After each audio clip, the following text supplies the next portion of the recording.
What I plan to do in talking about Article 24 is not so much go through chapter and verse each of the elements of the article, but simply try in the first instance to give an overview to say why we really do have a job of work ahead of us, folks, when we're thinking about the application of the Convention into the education sector. Because I want to put, I guess, two arguments. One is that for the Convention to be realised, it is a political task and an educational task. And education is, after all, political work. It speaks about who's in, who's out, how come, and what we're going to do about it. So this is the nature of what the Convention is about, and it's the role of education.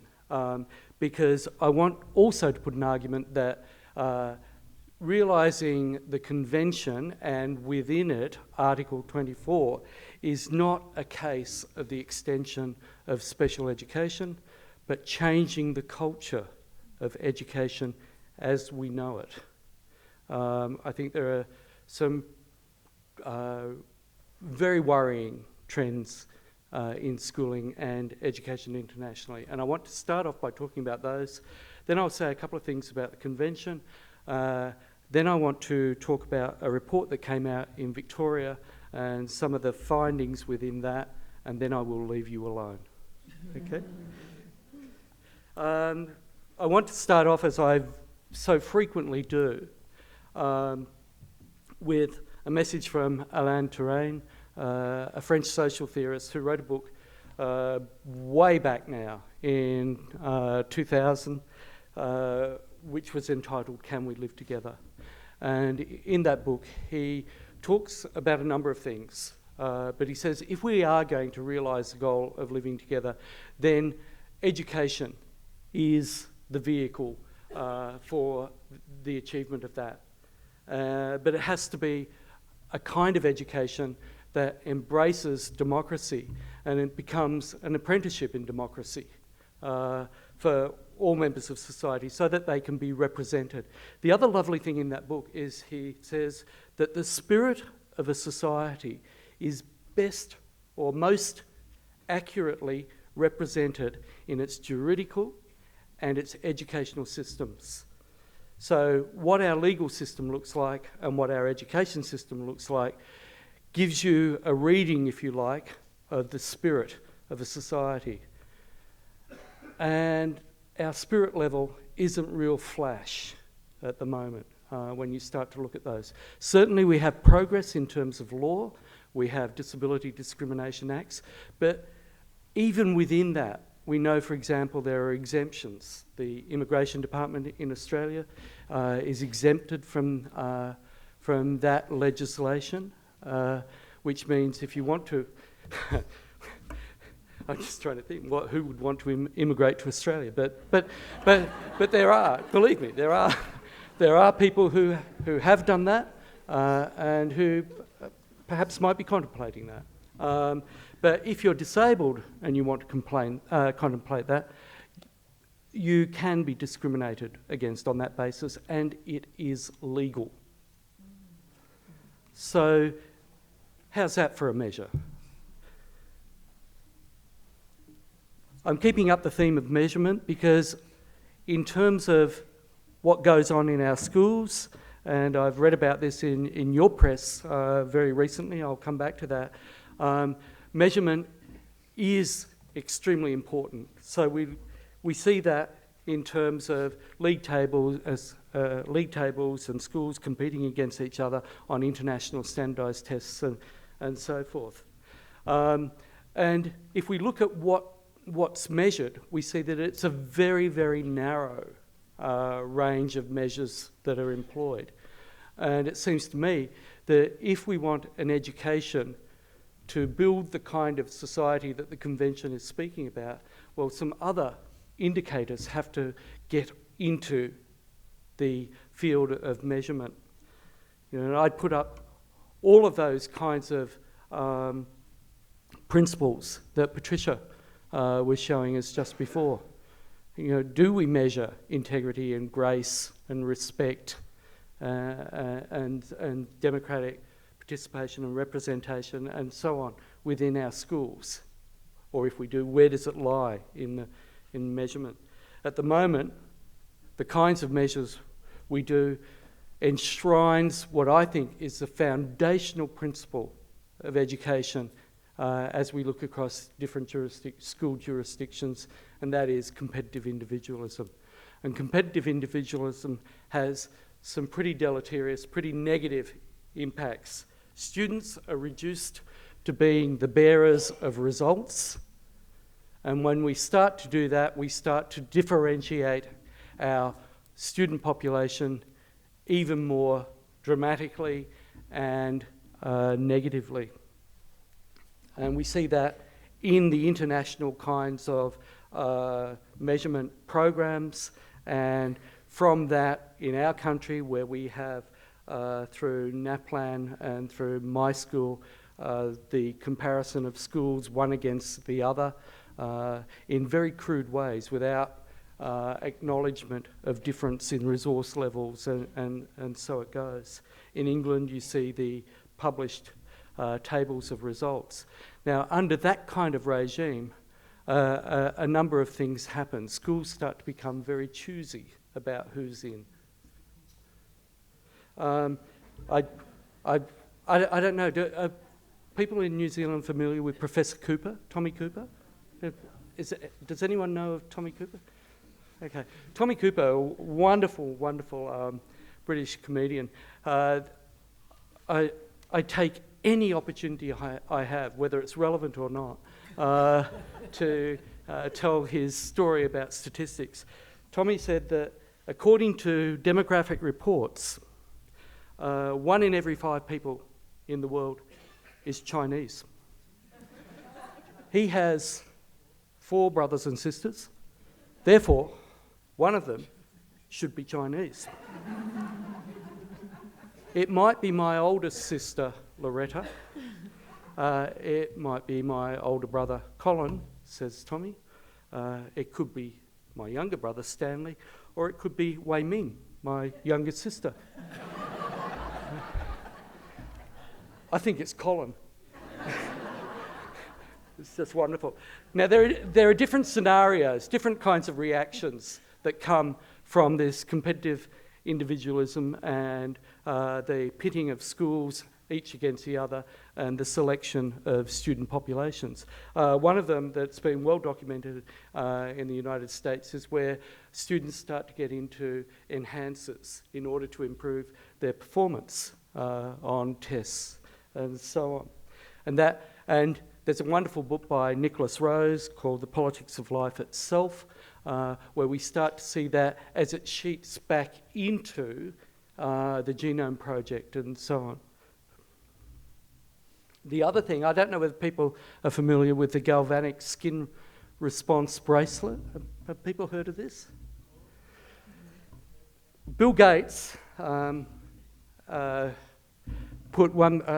the foundation put 1.1 million into a test, which research of this bracelet. And what it is a bracelet that measures impulses coming from the students. So each student in a class would, if with this class, you would all be issued with a bracelet, and there would be a reading gathered from centrally from each of those bracelets showing what was going on. And if you're stimulated, well then I'm particularly interesting. And we have good pedagogy. There are a couple of other things about it that you ought to know. That the reading gets higher if you're particularly stressed. And the reading also becomes higher if you're aroused. So if I shout at you and show a lot of pornography on the screen, it could translate to me being a good teacher. The other scenario that we may move to, and here I go to our wonderful philosopher, artist, poet, and cartoonist, Michael Leunig, who years ago depicted this cartoon, The Awful Party, where you see somebody standing with people divided into their baskets of too hard, too strange, too fat, too ugly, and so it goes. And what a party that becomes. To my way of thinking, that's a genuine fear for what's happening in education in terms of the springing up of niche provisions for schooling. And I know that in this country there has been discussion in the press very recently by people like Lorraine Kerr and Martin Thrupp wrote a wonderful response to the national standards in, I think it was last weekend's press. Could have been the weekend before. I'm losing track of time here. Both how long I'm speaking and how long I've been alive, and so it goes. But Lorraine said, for example, it's time we dropped the confrontational game playing and got on with working together on making our schools the most exciting, interesting and inspiring part of every New Zealand kid's life. The notion of every New Zealand kid was actually raised by your minister. I was at a conference where she spoke impressively. She was talking about New Zealand's performance in PISA and how she had the opportunity to sit down with the head of OECD education and talk about that because though you'd ranked 7th or very well on the academic side, you were still depicted as a system in decline. And she wanted an explanation of that, or stagnating rather, sorry. Those were her words. This is not an Australian telling you this. And at least I don't think she's Australian. She asked about that, and the response was, well, until the results improve for your Maori and Pacifica population, you will remain in that quadrant. So it's a real challenge. But equally, there are other populations that we could put there. So that's my kind of rounding on education, if you like, and the culture that needs to be established. So my two questions are pretty simple. Is a hospital that admits patients on the basis of their prognosis and enjoys a low mortality rate an excellent hospital? Ergo, is a school that selects its clientele on the basis of academic prognosis and then ranks highly an excellent school? You know, obvious questions, but we're seeing this.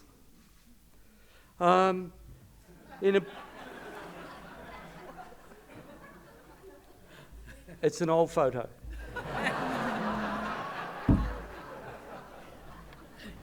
And I changed my spectacles.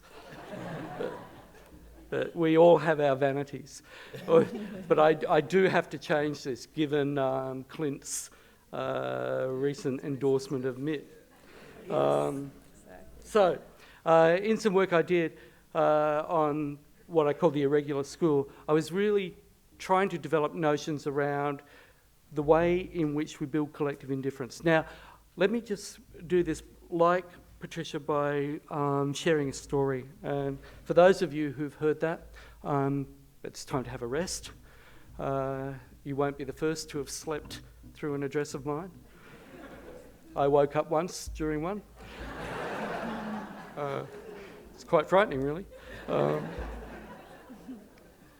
I was at a conference in Athens where there were two people in the audience, one myself and somebody else, who spoke only English and not Greek.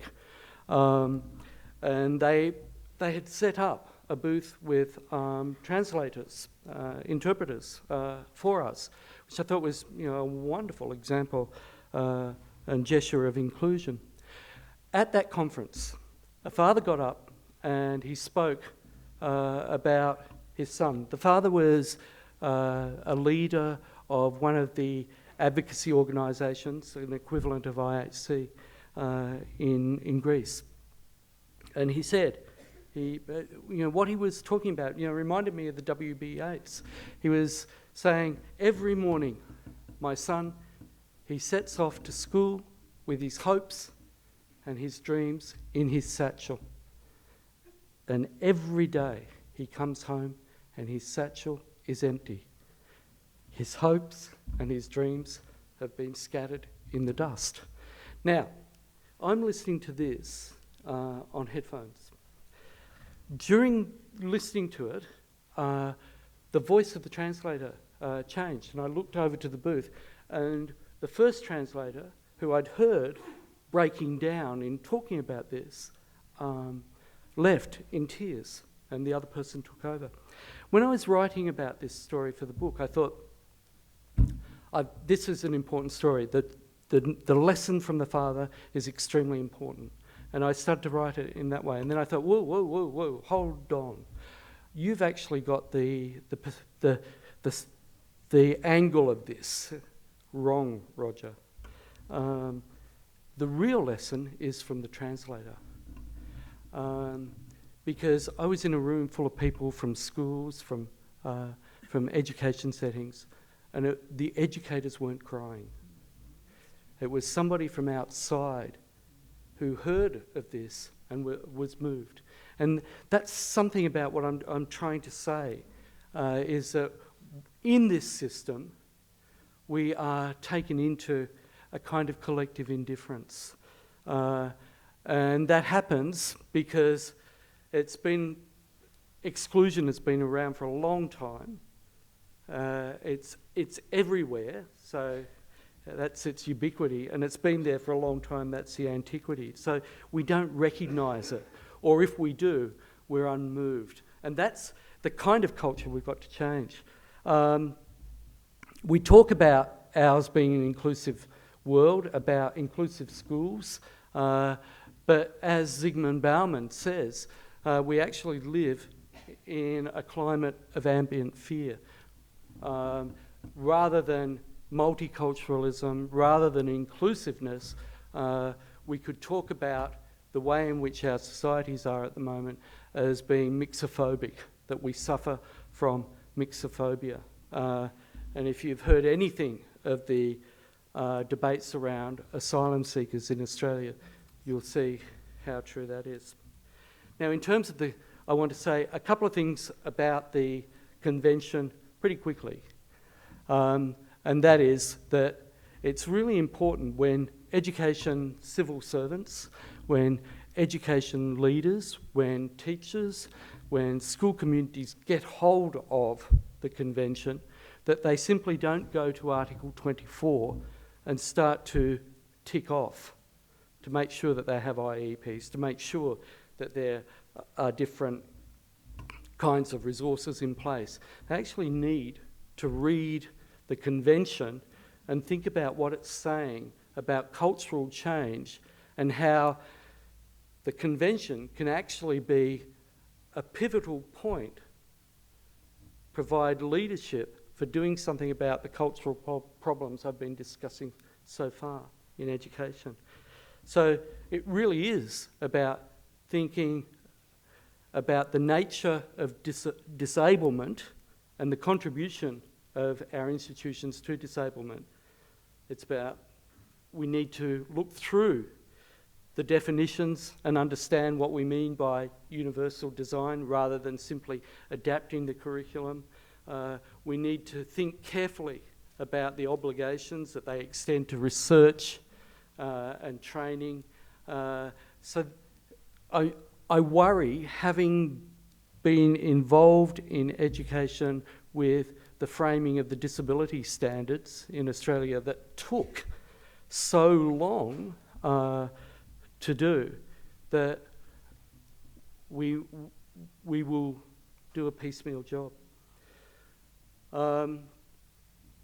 So Article 24, rather than go through the detail of it, I'm suggesting to folk that the important message is that we need to think about the elements of Article 24 in relation to the whole and in relation to what needs to happen to education to make a change.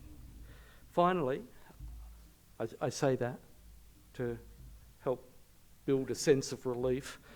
There was a report that came out from the Victorian Equal Opportunity and Human Rights Commission called Held Back, which is really very, very interesting.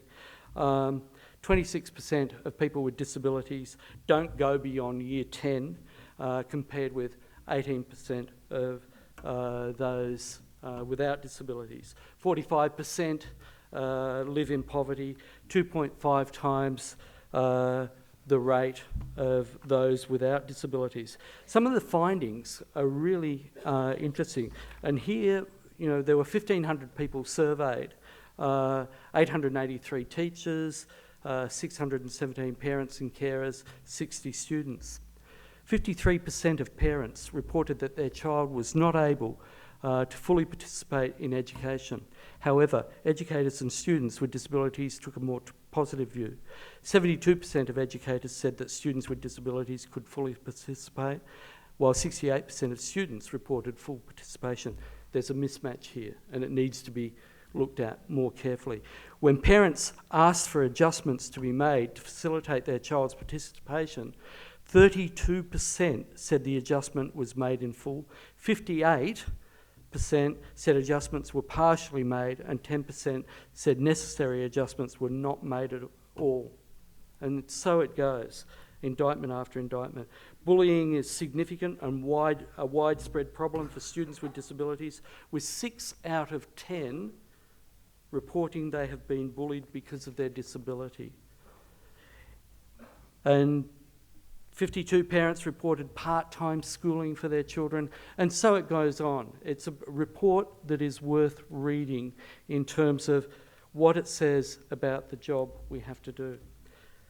Trish asked me if the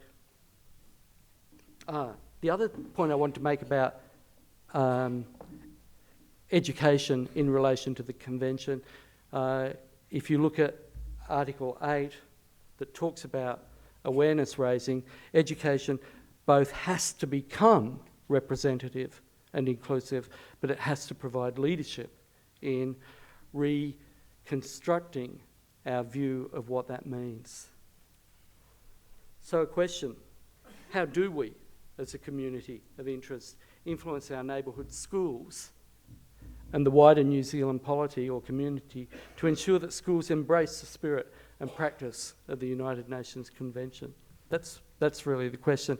Now, it's a big question, but I think if we're strategic about it, we can break it down into elements and think about the elements of Article 24 in relation to that.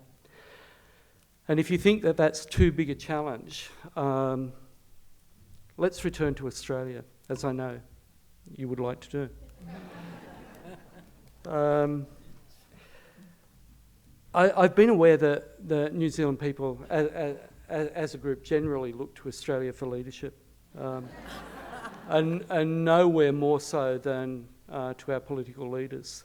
I, in fact, at a committee meeting, our University Equity Committee meeting, suggested that Victoria University not admit any student who had arrived in Australia on a boat, because it only encourages people smugglers. That went over very, very well. But there's been another debate, and it's a debate about the marriage of gay, lesbian people, and a Liberal politician. And in Australia, when we say Liberal, we certainly don't mean liberal. We mean deeply conservative. So a Liberal politician said that if we were to endorse this, then it would lead to other forms of aberrant behaviour, such as bestiality. Can you imagine? Can you imagine? But I can imagine a politician saying something like that. because during the debate over the anti-discrimination legislation in Australia, one of our politicians was saying that it would lead to an influx of applications against the court for discrimination by deaf jockey apprentices. I ask you. But I leave you with Michael Leunig. For those who might be embarrassed, you can look away. Thank you very much.